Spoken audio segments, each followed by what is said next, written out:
안녕하세요. 오늘은 2024년 6월 4일 화요일입니다. 로마서 9장 말씀인데요.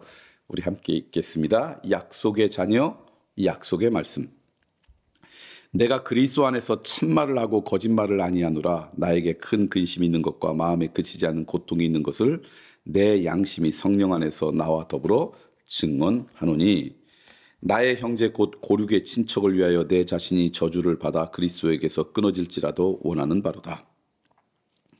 그들은 이스라엘 사람이라 그들에게는 양자됨과 영광과 언약들과 율법을 세우신 것과 예배와 약속들이 있고, 조상들도 그들의 것이요 육신으로 하면 그리스도가 그들에게 나셨으니 그는 만물 위에 계셔서 세세의 찬양을 받으실 하나님이시라. 아멘. 그러나 하나님의 말씀이 폐하여진 것 같지 않도다. 이스라엘에게서 난 그들이 다 이스라엘이 아니요 또한 아브라함의 씨가 다 그의 자녀가 아니라 오직 이삭으로부터 난 자라야 내 씨라 불리리라 하셨으니, 곧 육신의 자녀가 하나님의 자녀가 아니요 오직 약속의 자녀가 씨로 여기심을 받느니라. 약속의 말씀은 이것이니, 명년 이때에 내가 이르니 사라에게 아들이 있으리라 하심이라. 그뿐 아니라 또한 리브가가 우리 조상 이삭 한 사람으로 말미암아 임신하였는데, 그 자식들이 아직 나지도 아니하고 무슨 선이나 악을 행하지 아니한 때에 택하심을 따라 되는 하나님의 뜻이 행위로 말미암지 않고 오직 부르시는 이로 말미암아 서게 하려 하사, 리브가에게 이르시되 큰 자가 어린 자를 섬기리라 하셨나니, 기록된 바 내가 야곱은 사랑하고 에서는 미워하였다 하심과 같으니라. 그런즉 우리가 무슨 말을 하리요? 하나님께 불의가 있느냐? 그럴 수 없느니라. 모세에게 이르시되 내가 긍휼히 여길 자를 긍휼히 여기고 불쌍히 여길 자를 불쌍히 여기리라 하셨으니, 그런즉 원하는 자로 말미암도 아니요 다른 박질하는 자로 말미암도 아니요 오직 긍휼히 여기시는 하나님으로 말미암니라. 성경이 바로에게 이르시되 내가 이 일을 위하여 너를 세웠으니 곧 너로 말미암아 내 능력을 보이고 내 이름이 온 땅에 전파되게 하려 함이라 하셨으니, 그런즉 하나님께서 하고자 하시는 자를 긍휼히 여기시고 하고자 하시는 자를 완악하게 하시느니라. 하나님의 진노와 긍휼. 혹 내가 내게 말하기를 그러면 하나님이 어찌하여 허물하시느냐? 누가 그 뜻을 대적하느냐 하리니, 이 사람아 내가 누구에게 감히 하나님께 반문하느냐? 지음을 받은 물건이 지은 자에게 어찌 나를 이같이 만들었느냐 말하겠느냐? 토기자기가 진흙 한 덩어리로 하나는 귀 있을 그릇을 하나는 천 있을 그릇을 만들 권한이 없느냐? 만일 하나님이 그의 진노를 보이시고 그의 능력을 알게 하고자 하사 멸하기로 준비된 진노의 그릇을 오래 참으심으로 관용하시고, 또한 영광 받기로 예비하신 바 긍휼의 그릇에 대하여 그 영광의 풍성함을 알게 하고자 하셨을지라도 무슨 말을 하리요?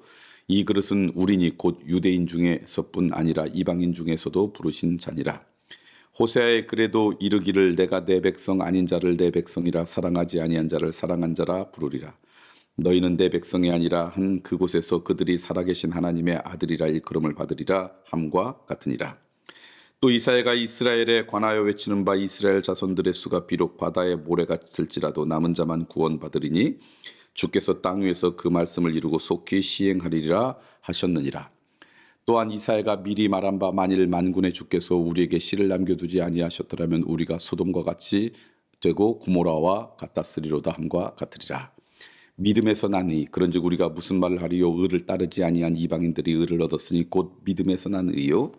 의의 법을 따라 이스라엘은 율법에 이르지 못하였으니 어찌 그러하냐? 이는 그들의 믿음을 의지하지 않고 행위를 의지함이라 부딪힐 돌에 부딪혔느니라. 기록된 바 보라 내가 걸림돌과 거치는 바위를 시온에 두노니 그를 믿는 자는 부끄러움을 당하지 아니하리라 함과 같으니라. 오늘 말씀, 로마서에 있는 말씀 가운데 몇 가지 여러분과 함께 말씀드리고 싶은 것은, 먼저 사도 바울이 이런 고백을 합니다. 나에게 큰 근심이 있고 마음에 그치지 않는 고통이 있는 것을 내 양심이 성령 안에서 나와 더불어 증언하노니, 그러면서 자기 안에 있는 고통과 아픔들을 그 다음에 쭉 이야기해요. 저는 그 내용보다도 그 얘기하고 싶어요. 사도 바울이 평생, 물론 이제 중간에 그러지 않았지만 예수님을 만난 다음에 평생 하나님과 함께 동행했습니다. 예수 그리스도와 같은 인생을 살아갔어요. 그리스도의 복음에 휩싸여서 평생을 살아갔어요. 그랬음에도 불구하고 그 안에 스스로 해결하지 못하는 그런 고통, 스스로 극복하지 못하는 그 근심과 걱정이 여전히 있었다는 거예요. 그래서 사도 바울이 종종 그런 고백을 하잖아요. 내가 아무리 주님 안에 있지만 여전히 나는 공고한 사람이로다. 오라 나는 공고한 자다. 그러니까 오늘 첫 번째 말씀을 통해 오늘 우리가 여러분과 하고 싶은 것은 뭐냐면, 우리는 평생 주님의 은혜 없이는 온전한 평강감과 은혜를 누리지 못하는 인생이라는 걸 기억하십시오. 한 번 내가 은혜 받았다고, 한 번 하나님으로부터 어떤 그런 하나님의 은총을 깨달았다고 그래서 우리가 영원하게 아름다운 인생을 살아가는 게 아니라 늘 순간순간마다 때마다 주님의 도우심과 돌보심이 없으면, 성령께서 우리를 도우시지 않으면 우리 인생은요 공고한 인생 될 수밖에 없고 근심이 있을 수밖에 없고 고통이 있을 수밖에 없는 인생이다. 그것이 우리의 인간의 연약함이다라는 걸 인정했으면 좋겠어요. 그때 하나님의 은혜도 우리 가운데 다가옵니다. 우리가 그걸 인정하지 못하면 교만한 인생이 되죠.